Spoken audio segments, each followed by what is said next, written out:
నుంచి నేటి వరకు మనం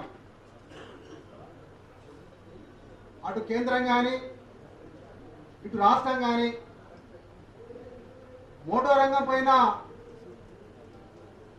ప్రత్యేకంగా ఏమైనా చర్యలు తీసుకొని వాళ్ళకి ఏమైనా ఉపయోగకరమైన కార్యక్రమాలు చేసిందంటే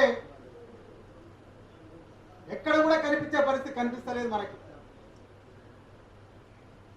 ఒక తిరుపు ఈ భారతదేశాన్ని పరిపాలన చేస్తున్న నరేంద్ర మోడీ ఈ భారతదేశానికి స్వతంత్రం వచ్చి 70 సంవత్సరాలు గడిచింది, మొత్తం వెలిగిపోతుందని చెప్పి ఒక దిక్కు నరేంద్ర మోడీ చెప్తా ఉన్నాడు. తెలంగాణ రాష్ట్రంలో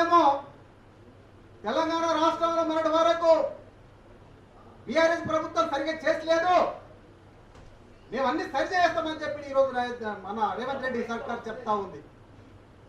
అంటే మనము వీళ్ళ రాజకీయాల ప్రయోజనాల కోసం కాంక వర్గాన్ని ఈరోజు వాడుకొని విడిచేసే పరిస్థితిలో ఈరోజు మనకు కనిపిస్తూ ఉంది. కాబట్టి ఈ సందర్భంగా మనం ఆలోచన చేయవలసిన విషయాలు ఏంటి?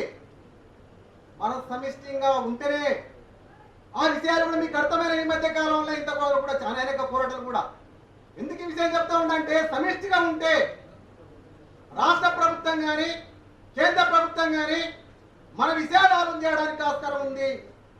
మన పైన తీసుకొస్తున్న ఏదైతే 2019లో తెచ్చిన రోడ్డు సేఫ్టీ బిల్ తీసుకొచ్చిండో ఆ బిల్లు ఈరోజు నరేంద్ర మోడీకి తీసుకోవడానికి ఆస్కారం ఉంది.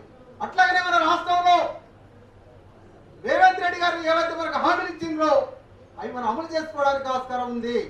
కాబట్టి సమిష్టిగా ఉండాలంటే మనమంతా కూడా ఎక్కడికక్కడ కమిటీలు వేసుకోవాలా. ఆ కమిటీల ద్వారా పై కలిసిన పెంపులను మొత్తం కూడా అందుకొని కిందికంగా ఒక నిర్మాణ పద్ధతిలో మనం తీసుకుపోయి ప్రజలంతా మనం కూడా నమ్మకం చేసుకుంటే ఆర్టీసీ గవర్నమెంట్ తర్వాత ఆర్టీసీ బస్సుల తర్వాత ప్రజల దగ్గర ఎవరు పోతా ఉన్నారంటే ఈ రోజు ఆటో రంగమే పోతా ఉంది.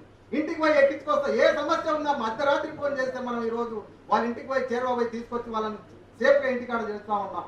కానీ మన ప్రభుత్వం మాట ఏం చేస్తూ ఉన్నామంటే మన మీద మూల్యాలకు పైన తాటిగా పడ్డట్టు ఒక తిట్టు డీజిల్ రేటు పెరుగుతుంది, లేదా ఒక దిక్కు ట్యాక్సీలు పెరుగుతాయి, ఒక దిక్కు మనకు రాష్ట్ర ప్రభుత్వం ఫ్రీ బస్సుల పేరు ప్రజలకు ఇచ్చింది, అది ఎవరికి కాదంటలే. కానీ దానికి అనుగుణంగా ఆటో డ్రైవర్లకు కూడా ఏమైనా ఇవ్వాలంటే దాని మీద మటుకు చిత్తశుద్ధితో ఆలోచించే పరిస్థితులు లేదు గవర్నమెంట్. కాబట్టి మనమంతా కూడా సమిష్టిగా ఉండి భవిష్యత్తు వచ్చే మహాసభల నాటికి మీరందరూ కూడా ఊరూరున గ్రామాల పట్టణ ఎక్కడైతే మన వాళ్ళు ఈ రోజు నిరుద్యోగులతో కూడా ఆటో వైపుగా మళ్ళీ ఆ ప్రాంతంలో మొత్తం కూడా ఉద్యోగులు బతుకుతా ఉన్నారు, వాళ్ళంతా కూడా కమిటీలు వేసి భవిష్యత్తు పోరాటానికి మనం అంతా సిద్ధమయ్యి ఆ పోరాటం ద్వారా మన సమస్యలు పరిష్కరించుకోవడానికి ఆస్కారం ఉంది. కాబట్టి ఆ వైపులో మీరు అందరూ కూడా ఉండాలని చెప్పి ఉంటారని చెప్పి ఆశిస్తూ ముగిస్తున్న లాసరా.